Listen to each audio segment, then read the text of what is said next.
What's up, guys? Danny here from the Lassercast with a Valentine's Day wrap-up.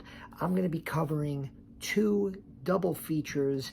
One that many of us watched together on Friday night, Joe Bob's Heartbreak Trailer Park, the latest Last Drive-In special on Shudder with Joe Bob Briggs and Darcy the Mail Girl, where he debuted Black Roses, a horror movie that I had never seen, a rock and roll possession horror film from the 80s, and then the Frank Henenlotter classic, Frankenhooker. And then I'm going to go over a double feature that I went on my own journey with last night to celebrate Valentine's Day. And I have those films here, and I'll talk about them in a few minutes. Before we get started, a quick moment of silence for the great Ivan Reitman, who just passed away the other day. Ivan Reitman directed, of course, Ghostbusters, but Stripes, Meatballs. He wrote, produced, and directed so many comedy classics over the last 40 years. So, moment of silence for him. We're going to miss you, Ivan, and Ghostbusters will forever live on. One of the greatest films of all time. Let me tell you, before you should like our channel, you should subscribe to our channel. Pete and I just finished. We had a lot of fun Sunday morning talking about the 2001 slasher Valentine. We tried to be as kind as possible while bashing the movie because it's not a great film. I know a lot of people have retroactively decided they love it. It's not a great film, but we had a good time talking some smack about it while recommending some other great Valentine's Day horror films to watch, which I have two for you today. We also, over on the Comic Books Transform channel, Pete and I have been covering Raised by Wolves on HBO Max. Love that show. And here on the Lassercast, Charlotte and I have done reviews recently, within the last week or so, of Hereditary, Ready or Not, the Scream films, from Screams 2 through 4, and then the new one. So plenty of stuff for you to go and check out. Let's start. We always tell you to go like and subscribe to our channel, but what else you should do is you should subscribe to Shudder. Shudder is the best horror streaming service out there.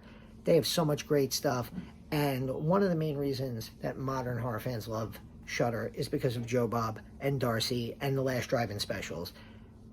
They just had Friday night the Heartbreak Trailer Park, and Joe Bob basically said he's got two movies. They're not Valentine's Day movies. He doesn't care about Valentine's Day.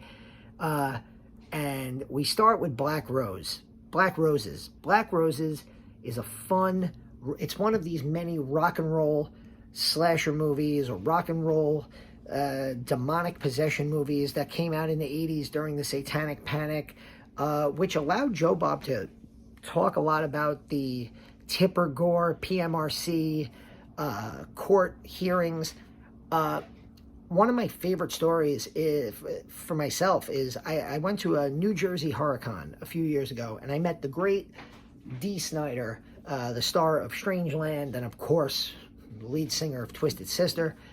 And he very famously went and spoke before Congress at the PMRC hearings where he defended his music. I teach history, I teach civics and government, and in a First Amendment unit, I played for my class, We're Not Gonna Take It, the music video. I played his entire congressional speech, and I told him that, and we had an actual conversation. Dee Snider and I had an actual conversation about First Amendment rights at this horror convention. He was super cool. He ended up signing me a picture, and he signed it to Mr. Torkel instead of my first name, Danny, which I found. I took it to school. I showed all my students. It was great. He didn't even charge me for it. He was awesome. But Joe Bob got to talk about that on the show, which was really fun. Speaking of fun, this movie's really... it's crazy. It's got some really fun heavy metal music in there. Damien, the lead singer of the Black Roses, is really fun in his performance. You even get a cameo, the first role of his career, by the future Big Pussy from The Sopranos, Vincent Pastore. He gets killed by this like demonic creature puppet that comes out of a I think it comes out of a record player. It's so weird. The guest for this section of The Last Drive-In of the Heartbreak Trailer Park were the Boulet Brothers, who they do their show. Seasons of it are up on Shudder now. They're fantastic. They told their like life story about going to clubs in New York and then heading out to LA and starting their show, and just it was really fascinating to get to hear their story and to see where they came from, and the relationship between horror movies and heavy metal music and just music in general. And they talked a lot about practical effects and special effects and makeup effects, both in Black Roses and in what they do on their show. And hey, I had never seen Black Roses before, so I always love when Joe Bob has a movie that I've seen the box art for, I've seen images of, but never saw the full movie. And I'm a big-time horror fan, so if you can hit me with a movie I've never seen, I'm going to be a happy guy. Speaking of happy people, maybe nobody was happier than Darcy that the second film was Frankenhooker, the third film, the first filmmaker to have 3 movies on The Last Drive-In, Frank Henenlotter, along with William Lustig and... oh, my cats are making noise. And, what's up, girls? Along with William Lustig and a few others, one of the kings of 80s exploitation cinema. His other films that were on The Last Drive-In were Basket Case, classic, and Brain Damage, another one of those, like, super weird little movies that I had never heard of or seen before The Last Drive-In. I had seen Frankenhooker before, but it was super fun to watch this. Frank Henenlotter himself was on, and it felt like Joe Bob was a lot more interested in hanging out with Frank Henenlotter, and with James Lorinz, who is the main character of Frankenhooker, and Jeffrey, and the 3 of them had a great conversation throughout. Totally was almost into that more than the movie, but the movie is, if you've never seen Frankenhooker, go see Frankenhooker. It is, your mind will be blown. You won't be able to believe what you're seeing. And James Lorinz is freaking great. He's basically acting against himself for a whole movie. And there are some scenes, like the scene where he's in the room with all the strippers measuring body parts, and they all find the super crack. Yes, I just said in the room with the strippers measuring parts with the super crack. Go watch Frankenhooker. Hey, you know who's in Frankenhooker in a small part? The namesake of our channel, Louise Lasser. First time I've seen her on The Last Drive-In since Blood Rage, where she was in that as well. I'm just kidding. We are not named for Louise Lasser. We are, of course, named for the Lasser glass, the mirror in the film Oculus by Mike Flanagan. But hey, it's a fun little connection. Louise Lasser returns to The Last Drive-In and to our channel. Of course, we got to end The Last Drive-In with one of the great Darcy cosplays. As Joe Bob said, she's the preeminent expert of cosplaying as Frankenhooker. She had the physical movements, she had the voice, the quotes, and her voice inflections. She had them down perfectly. Want a date? Want a date? I love Darcy. She's the best. That was The Last Drive-In.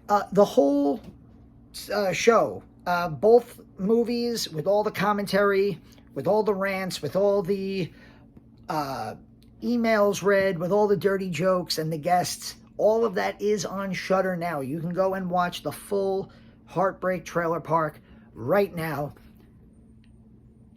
Taking a cue from the great Joe Bob Briggs, I decided for Valentine's Day, I was going to throw myself a little Valentine's Day double feature. I am married, and my wife, who's been on our channel before, Athena, she likes to go to bed early. She's not the biggest horror movie fan, unless it has to do with Stephen King. So I treated myself to a double feature of one movie I bet you could probably pick out. It's My Buddy Valentine, the OG from 1981. But before we get to that, one of my all-time favorites, Unmasked, Part 25. This is the Vinegar Syndrome Deluxe Blu-ray edition, featuring a restored 35 millimeter negative of the film. There's audio commentary from director Anders Palm on this. Last year, around Valentine's Day, Pete, Chris, myself, and the Ghost Girls, Lori and Tony, we all picked out a romantic-themed horror movie to talk about. And you can go back and find that this was my choice. This movie is streaming free on Tldi. I recommend you buy the Vinegar Syndrome Blu-ray. If not, you could just go on Tldi and watch it for free. I remember seeing the box to Unmasked Part 25 in the video store when I was like 6 years old, thinking, this looks like such a cheap knockoff of Friday the 13th. It is something so much more. I cannot recommend this film enough. This is my go. Whenever people in a horror Facebook group or the horror Twitter community, whenever somebody says, hey, looking for an obscure horror movie to watch tonight, looking for a horror movie I've never seen before, throw out your recommendations. Boom, Unmasked Part 25. It's streaming on Tldi for free. Go watch it. It's 90 minutes, 85 minutes. It is the most bonkers film you've ever seen. The short answer, what is this movie about? Imagine if Friday the 13th, imagine if Jason, the character from Friday the 13th, except instead of a mute slasher killer, he was a English poet who can quote Lord Byron, who, after murdering everyone at a party, meets a blind woman who, because she can't see his hideous face covered by his mask, he falls in love with her. And they have a sort of wonderful romance throughout most of this film. For those of you into risque Valentine's Day fun, this movie features Jackson, not Jason, Jackson, played by Gregory Cox, with Fiona Evans as Shelley, keeping in mind he's quoting Byron most of the movie. She plays Shelley. Wink. This movie is incredibly meta. I love it so much. There are sex scenes in this movie. Imagine Jason, Friday the 13th, stopping for a sex scene with a blow-up doll, whips, monster dildos, and other sex toys. Yeah, this movie goes there. This movie fucking goes there. And then it gets even more meta when Jackson admits that he's stuck in a continuous cycle, and you're starting to think, is he actually a character in a movie? Please go watch Unmasked Part 25. It is so crazy. It is so great. And if you just want to watch it for the gore, it's got some amazing gore. There are hearts ripped out. There are knives and axes and hatchets to the face. Graphic stuff. It is so much fun. My goal in life is to track down Anders Palm and interview him and talk to him about this movie. If I ever got into documentary filmmaking, this would be the subject of my documentary. I love this movie so much. More people need to see it. The second part of my double feature, and I invited Charlotte in to watch this with me. She's currently out at a junior high school function, but it's, as I said before, the OG classic, 1981, My Bloody Valentine, directed by George Mihalka. This movie, for me, is part of the unholy trinity of holiday horror films. You have Halloween, you have Black Christmas, and you have My Bloody Valentine. That's how highly I feel this film ranks. And I really feel that despite this film is incredibly underrated. I don't really see many people talk about My Bloody Valentine as an all-time great slasher. They just kind of, oh, it's another one of those. It did come out in 1981. 1981 had Friday the 13th Part 2. It had The Burning. It had The Prowler. There were so many. It was the year of the slasher. Those early 80s years were packed with so many. And I understand if it got lost in the ether of all of these horror films. My favorite part of My Bloody Valentine, aside from the fact that the killer, the miner, Harry Warden, the miner, looks amazing. It's such a unique costume compared to your usual jumpsuit mask. What I love the most about this is that the characters in this movie feel real. You feel like this movie, it's a Canadian film, filmed, I believe, in Nova Scotia. Don't quote me on that. But this movie feels like the cast, instead of finding like young actors, they found a small group of friends who lived in an industrial mining town in Canada. My all-time favorite horror movie couple is the late Keith Knight, who plays Hollis. Hollis, I described to Charlotte, I said, doesn't Hollis look like a chubby version of Mac from The Thing? He has the big facial hair. He has the big poofy hair. He has his hair's out. He looks like Kurt Russell. Just, a little bit chubbier, but in a way that you just want to give him a big hug. And his girlfriend in the movie, Patty, played by Cynthia Dale, they are my favorite horror movie couple of all time. And people have made fun of them because, Cynthia Dale was a beautiful woman. Keith Knight, like I said, he's a little bit, he looks like a real guy. He looks like a chubby miner. And again, I'm not saying that to disparage him. God bless him. He passed away at a very early age, 51. But he just, those couples. I've gone to horror conventions where it's like, the guy who, he has a great sense of humor. He's got a great personality. And at first glance, you're thinking, wow, he really got lucky with her. But in reality, he's such a good guy. And he's beautiful as like a person altogether. I love them so much. I took a picture of my TV and I posted the picture to Twitter. And I was like, this is it. My favorite horror movie couple. Screw the haters, Hollis and Patty in My Bloody Valentine. Unfortunately, spoiler alert for a movie that is 41 years old, they both die in the movie, but they make it pretty damn far. If for some crazy reason you're watching a horror movie YouTube channel and you've never seen My Bloody Valentine, go watch it. It's streaming on Starz. It's available for rental on VOD, Amazon, and Vudu. Or you can go to Scream Factory and get the awesome Blu-ray. Last year was the 40th anniversary of My Bloody Valentine, and they had a new Blu-ray release. I got a 40th anniversary shirt from guttergarbs.com.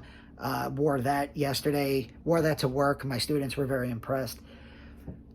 That was my Valentine's Day doubleheader. Charlotte loves it. It's one of the few horror movies that she's watched multiple times, and she, like me, she loves the characters. It's the type of movie where when characters get killed, she's upset, and even me, I'm like, oh, I liked Hollis. Why did Hollis have to die? He was awesome. Poor Patty. But yeah, love My Bloody Valentine. And you know what? The 2009 remake, It's not that bad. It's watchable. Jensen Ackles is fun. It's got a good cast. I think it does the original justice. It's definitely one of the better 2000s remakes. You know, probably up there with Texas Chainsaw Massacre, probably above or at the level of Friday the 13th, way above Nightmare on Elm Street. But yeah, it's one of the better ones of those remakes. So that's it for me today. I just wanted to talk a little bit about horror movies and love, Joe Bob's Last Drive-In on Shudder, and my own personal Valentine's Day doubleheader. If you've actually seen Unmasked Part 25, leave me a comment. Tell me what you think of it. Tell me if I'm the only one who loves that weird little movie from the late 80s. And if you do love it, maybe we can get together and talk about it and spread the good word of Unmasked Part 25. As for Shudder, they just put up a bunch of new movies. I can't keep up with the amount of stuff Shudder puts on there. It's absolutely amazing how many horror movies, how many great horror films and new series and exclusives and classics that they put up. Later this week, I'm going to have a review of the original Frankenstein trilogy, Frankenstein, Bride, and Son of Frankenstein. The entire Boris Karloff collection is up on Shudder now as well. And that's been that. I hope you guys had a great Valentine's Day. What movies did you watch? Aside from My Buddy Valentine, Valentine 2001, was there any other romantic horror films that you watched? Let me know. Tell us in the comments, and we'll see you very soon on the Lassercast.